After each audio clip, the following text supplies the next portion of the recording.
Good morning to September 26th. Our text is Romans chapter 3 and verse 26.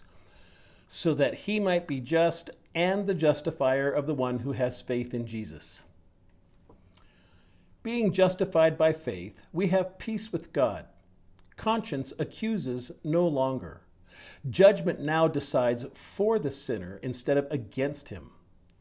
Memory looks back upon past sins with deep sorrow for the sin, but yet with no dread of any penalty to come.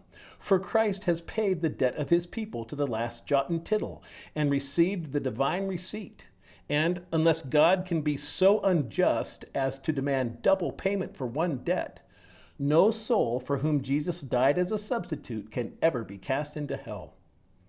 It seems to be one of the very principles of our enlightened nature to believe that God is just. We feel that it must be so, and this gives us our terror at first, but is it not marvelous that the very same belief that God is just becomes afterwards the pillar of our confidence and peace?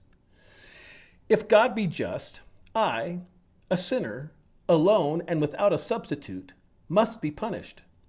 But Jesus stands in my place and is punished for me.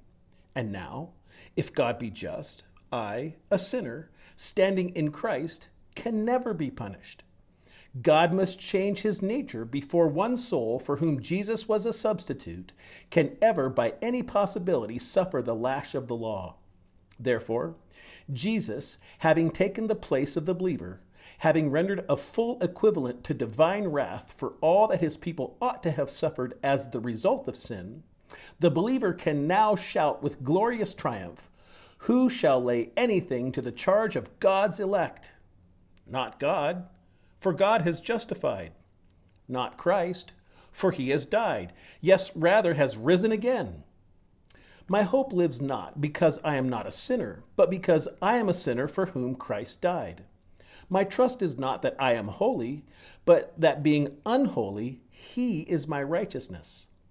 My faith rests not upon what I am, or shall be, or feel, or know, but in what Christ is, in what he has done, and in what he is now doing for me. On the lion of justice, the fair maid of hope rides like a queen.